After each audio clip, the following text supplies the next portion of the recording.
Want a live interview with Viral Hip Hop News? Email me, Sam Ant at dlsmediainc1@gmail.com. Let's go. I'm gonna real quick, just the thing about Nelly right quick. I get your opinion on this. He was on Drink Champs the other day, so listen to what this dude said, man. Until a real hoe showed up. Minus the Lauryn Hills, minus the Queen Latifahs. Real hoe music was cool until a real one showed up. Some real shit. Yeah, and then a real one showed up, and now everybody like, whoa, well, where you think it was going? Don't shit on our little sister now because she telling her truth. Y'all open the door for her to tell her truth. Say it again. Your music was cool until a real hoe showed up. Minus the Lauryn Hills, minus the Queen Latifahs. Real hoe music was cool until a real one showed up. Some real shit. Yeah, and then a real one showed up, and now everybody like, whoa, well, where you think it was going? Don't shit on our little sister now because she telling her truth. Y'all open the door for her to tell her truth. So that that's in reference to your girl Sexxy. Blame it on the alcohol. Did he just come out and tell us that we were enjoying fake hoe music until a real hoe came on the set? And now that this real hoe out here doing real hoe things, we mad? Let that St. Louis hoe be the hoe she is. What? Remember, he's a credit card man. Credit card in the ass. Whoop. Back in the day. But go ahead. Yeah, tip drilling. Man, obviously he's giving love to his St. Louis sister, right? And I'm not mad at him for giving love, but his explanation was dog shit. It was dog shit, man. Like, there is no way you can condone the selling and promotion of sexual activity, over sexual activity, sexual transmitted diseases to kids. That's the biggest fucking issue I have with Sexxy Red in general. If Sexxy Red wanted to explore her sexuality, be in a whole phase, do her thing to a bunch of 25, 30-year-old women doing the same thing, do your thing by all means. That's your world. Live in it. Eventually you grow and live and you can go ahead and still have a life. But they promote it to 13, 14, and 15-year-olds. They playing this shit at semi-formals and proms and shit. That's the problem. Because these 13 to 14-year-olds don't know any better. They just impressionable. If we sitting there having debates on whether or not this grown woman in Cassie was impressionable by this grown man and being catered and groomed by this grown man, but we can't have people within the same sex grooming our children through influence, grooming our children through what they're putting out. Who the fuck is buying booty brown lip gloss but babies? So it's like, I'm sorry, Nelly, and maybe you missed the entire point. You in there drinking some good liquor, having a good conversation with, I'm sure, some bros, and you wanted to give some love to Sexy Red. But when you look at it in the context of it, bro, nah, that is not it. And I'm sure Ashanti took your ass home and told you that. Right. And then it's like, when I look up, you go to, they got the AI overview on Google. I put in the target audience of Sexy Red, just real quick. Yeah. Sexy Red's music and brand appeal to a younger demographic, likely due to her direct and relatable portrayal of sexuality and her energy, confident delivery. And that's just, obviously, but we already did research before, and we already looked at her demographic. And even not, you don't have to even look at it. Be in the schools, be around the young girls. When the music come on, be in the neighborhoods. You can see the influence. You can see what they're singing without doing any research. So it's an issue. That's like somebody saying, oh, these drill rappers, they talking about killing each other and drilling on each other, but he telling the truth, so let it ride. No, hell no. He a real driller. The real driller came through. They got problems. What? That's crazy. And like you said, the delivery was all like, man, Nelly, like, what's up, bro? And I mean, what else do you expect from Nelly? Honestly, we really can't look at these dudes on any moral type of high ground. Are they going to give us any type of intellectual, prowess or anything like that? A guy, you know what I mean? That, whatever.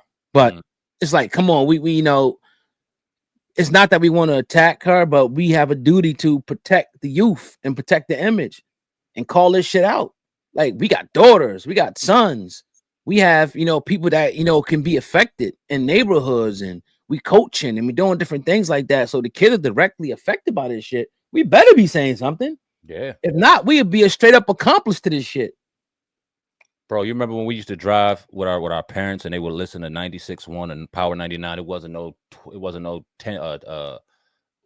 Apple Music or You know what I mean? Or what's the fucking thing that Jay-Z had? I'm Title or anything. Title, like yeah. Power 99, 96.1, 99.3. And we could sit in the back seat and actually listen to these songs and bop to these songs. That's how we fell in love with the music and fell in love with hip hop, because we got to listen to it. Bro, you can't turn on Power 99 or 99.3 now in the radio with your kids in the car, because you don't know what you're going to hear. They're going to bump some Sexy Red. I don't know what I'm about to hear and have to explain, or once it's put in her head, now all of a sudden she dancing and twerking to it because a whole bunch of other fast-ass little 9, 10-year-olds know it too. Nah, dog, it's a different day and age, and it's like we don't want to sound like Miss C. Dolores Tucker did back in 91, 92, even though she was definitely on to something. We're not trying to sound like we just old people, get off our porch type people, but we really got to talk about this and bring light to what they're projecting to the kids, man. They're not talking to 40-year-old people like us, 30-year-old, 25-year-old. They're talking to 15, 16, 13-year-olds. That's the problem. Yeah, and we gotta protect, we have a duty, because again, we only can compare ourselves to our other counterparts, other races of people.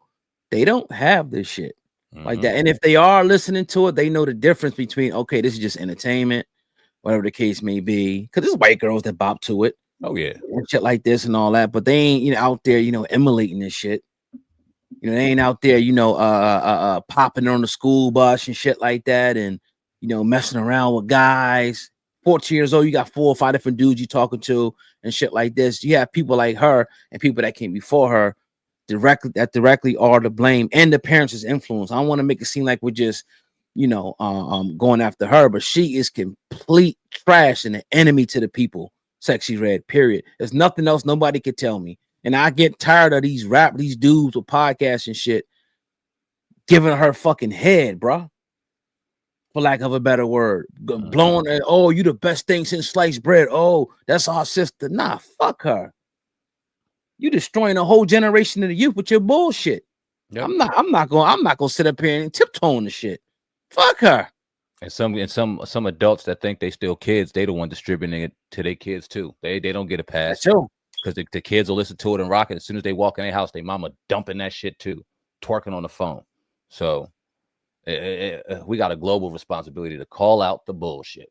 And even like I seen something she put up recently, maybe like a couple weeks ago. She's like, she hears the negative shit, but she's still popping it. She's still like, I'm still a hoe. I'm messing with mad dude. And then you got somebody else that made a song even worse and worse and worse. And like, what is this turning into? What happened to and then and here's the part I'll end on my end of it, man. Like, even the song I was listening to the other day, the song with Cole and Dirk, All My Life. Like just listening to that joint, that's a great song. And the kids are singing it. So you can have a positive influence with a positive song and it still be dope.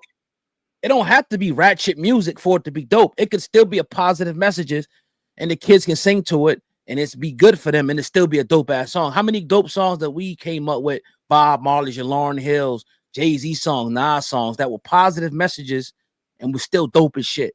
So I don't want to hear that argument from people.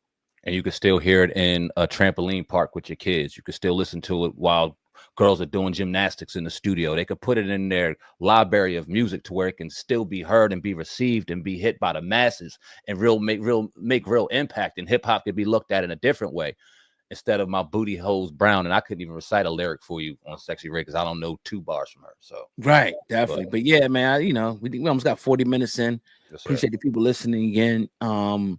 Yeah, we'll get off here. Salute to the people, and we'll jump into the sports one right after this. But I appreciate y'all listening in, man. Make sure you guys hit the thumbs up, leave a comment, and stay locked in.